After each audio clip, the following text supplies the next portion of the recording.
महाकुंभ में जो दुर्घटना सामने आई है वो बहुत त्रासद है, दुखद है और सभी के प्रति बहुत गहरी संवेदना हमारी है। लेकिन उस दुर्घटना को लेकर के सरकार को और मुख्यमंत्री को आक्षेप करना और छिद्रान्वेषण करना या उन्हें दोषी मानना, मैं समझता हूं ये एक कुंठा का प्रकटीकरण है और कुछ नहीं है। जितनी भीड़ प्रयाग में हो रही है और जितने बड़े पैमाने पर यहां आने वाले लोगों के लिए व्यवस्थाएं निर्धारित की गई हैं, उसको देखते हुए ये अपूर्व है। इसके पहले भी ऐसी व्यवस्था नहीं हुई है और आगे भी हम इसकी कल्पना नहीं कर सकते हैं। असाधारण भीड़ है, आई हुई जनता भक्तिभाव से, श्रद्धा से भरी हुई है और वो सारे लोग सामान्य नागरिक नियमों का पालन भी नहीं कर पा रहे हैं, जिसके कारण ये परिस्थिति सामने आई है। मुख्यमंत्री से इस्तीफा मांगना गहरी कुंठा है और कुछ नहीं है और बहुत हम लोगों के लिए लज्जास्पद है। एक महत्वपूर्ण पीठ के व्यक्ति को, एक बड़ी पहचान के व्यक्ति को इस तरह की ओछी बात नहीं करनी चाहिए। अगर योगी आदित्यनाथ जो महीनों पहले से आकर के महाकुंभ मेले की व्यवस्था को सुनिश्चित कर रहे हैं, देश भर में घूम करके इस कुंभ की महिमा को बढ़ा रहे हैं, भारतवर्ष और उत्तर प्रदेश की महिमा को बढ़ा रहे हैं, संतों के ऊपर मुख्य पर्वों पर हेलीकॉप्टर से फूल बरसा रहे हैं, अगर उनके काम और उनकी व्यवस्था के प्रति हमारा संदेह है और हमारी निष्ठा पक्की नहीं है, तो कौन है जो यहां आकर ठीक कर देगा? यदि योगी आदित्यनाथ अच्छे मुख्यमंत्री नहीं है महाकुंभ की व्यवस्था को लेकर के, तो नाम बताना चाहिए कौन है। इतने बड़े समाज को, इतने बड़े प्रांत को, इतने बड़े मेले को, जिसको यूनेस्को मानवता की अमूर्त सांस्कृतिक धरोहर कह रहा है, उसके रूपायन करने वाले शिल्पी को आप कह रहे हैं आप इस्तीफा दे दें, दूसरे किसी को बना दीजिए। किसको बना दें? और जो कह रहा है दूसरे किसी को बना दें, वो स्वयं बनकर जरा ठीक कर दे इसे। अपना मठ चलाने में, अपना शिविर चलाने में, अपनी व्यवस्थाएं चलाने में लोगों को लाले पड़ जा रहे हैं व्यवस्थाओं के। और सबसे घनी आबादी वाले एक राज्य का मुख्यमंत्री दिन रात एक करके पूरी व्यवस्थाओं को लगा करके यहां सेवाएं दे रहा है और आप उस पर आक्षेप कर रहे हैं, उसके प्रामाणिकता पर, उसके काम करने की शैली पर प्रश्न उठा रहे हैं। आप समाज में अराजकता फैला रहे हैं और लोगों को बरगला रहे हैं। हमें अपने दिन भूलने नहीं चाहिए।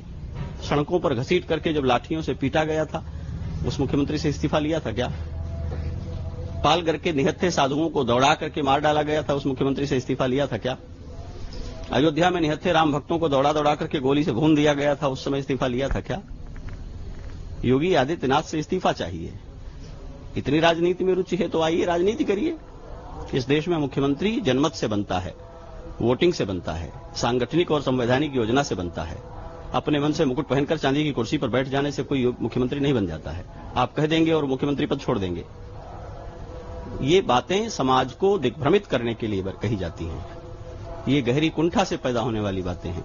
मैं मुख्यमंत्री का प्रचारक नहीं हूं, लेकिन इस महाकुंभ के मेले को देखते हुए, जिसमें रत्ती भर भी कृतज्ञता है और मानवता बोध है, वो उनकी वाह कहेगा, उनकी प्रशस्ति करेगा। और इतनी चिंता यदि है तो अपनी भूमिका तय करनी चाहिए। हम क्या कर रहे हैं इस मेले को ठीक करने के लिए? बहुत लज्जास्पद है और ये सुनकर के बहुत दुख हो रहा है कि हमारे भारत के, स्वतंत्र भारत के इतिहास में एक मुख्यमंत्री जिसने अपनी सबसे बड़ी प्रतिबद्धता धर्म को, हिंदुत्व की पहचान और सम्मान को बना रखा हो, उसको धार्मिक पहचान का वहन करने वाला एक व्यक्ति कहे कि वो इस्तीफा दे दें, वो योग्य नहीं है और वो नहीं संभाल पाएगा, लीपापोती करेगा। अब भाषा सुनिए, यही भाषा होती है। यही बोल करके समाज को हम सिखाएंगे बोला कैसे जाता है, बात कैसे की जाती है। आपको क्रोध भी हो तो आपके लहजे में, आपके चरित्र की, आपकी वाणी की बात जो है प्रकट होनी चाहिए। आप असहमत भी हो तो आप असहमत हैं तो बात करिए, अपनी असहमतियां रखिए। महाकुंभ के इस बीच में जब विश्व हमें देख रहा है, पूरा भारत उमड़ करके यहां आ रहा है, तो आप अराजकता फैला करके, लोगों को डिमोरलाइज करके, लोगों के बीच में अविश्वास भर रहे हैं। मुख्यमंत्री को इस्तीफा दे देना चाहिए। जो इस्तीफा मांग रहे हैं वो स्वयं मुख्यमंत्री बनकर ठीक कर देंगे इसको। हमारा इतिहास दुर्घटनाओं से भरा हुआ है। कोविड महामारी में लाखों लोग मरे हैं, किसको इस्तीफा दे देना चाहिए?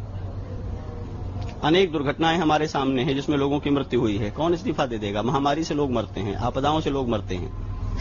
महाकुंभ में जो लोग मरे उनके प्रति मेरी गहरी संवेदना है, लेकिन उसमें बहुत स्वाभाविक और भीड़ के द्वारा हो जाने वाली जो परिस्थितियां हैं, उन परिस्थितियों से ऐसा हुआ है। सेवा देते हुए पुलिसकर्मी मरे हैं, वहां इंस्पेक्टर की मृत्यु हुई है। पुलिस भाग गई थी, काम नहीं कर रही थी क्या?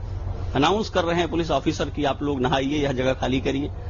सबके काम करने की एक सीमा है। सारी अच्छाइयों का विधिवत पालन करते रहने पर भी जहां जनसम्मर्द इकट्ठा होता है, वहां दुर्घटनाएं संभावित रहती हैं। व्यवस्थाओं को, शासन को दुर्घटनाएं रोकनी होती हैं, वे इस पर काम करते हैं। दिन रात पुलिस, प्रशासन, व्यवस्था, सरकार के लोग एक पांव पर खड़े रहकर काम कर रहे हैं। हम सारी व्यवस्थाओं को निरस्त कर देंगे तो फिर हमारे भीतर ही इतना सिद्धि बल होना चाहिए कि मरे हुए लोगों को जीवन दान कर दें, वापस मंत्र पढ़ करके फूंक दें।